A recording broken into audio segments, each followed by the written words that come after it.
Aotearoa's population is going to get bigger. It's estimated that our population could climb over 7 million people in the next 50 years. So we need to decide how our cities will grow with us. Wellington alone is expected to grow by between 50 to 80,000 people over the next 30 years. To prepare for this, in 2019 the Wellington City Council asked Wellingtonians to submit on what their city of tomorrow will be like, inviting them to discuss everything from where and what their houses and environment should look like, how their communities will thrive, and how they'll get around. Over 2,500 people got involved, everyone from high school students to retirees, and from their feedback, a picture of the future of Wellington is starting to take form.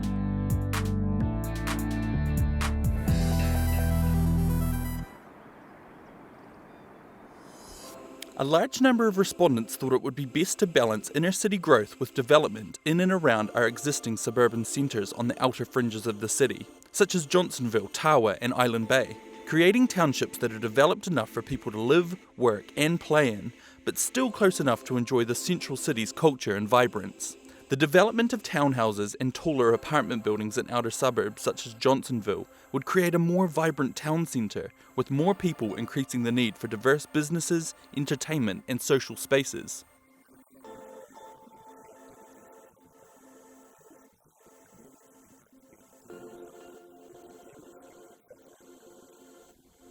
Quality growth in these outer suburbs will create more lively town centres and offer more people access to the lifestyles that most suits their needs. A suburb like Island Bay, for instance, would draw people who love the access to the beach, and the town centre and its offerings would grow as a result.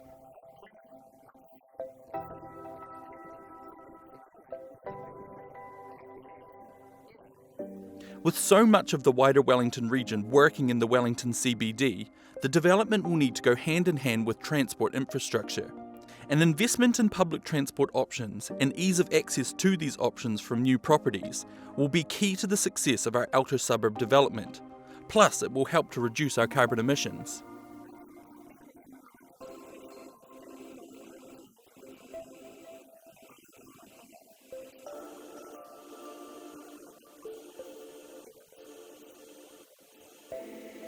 This is a vision for the future shape of Wellington's outer suburbs. Is it yours?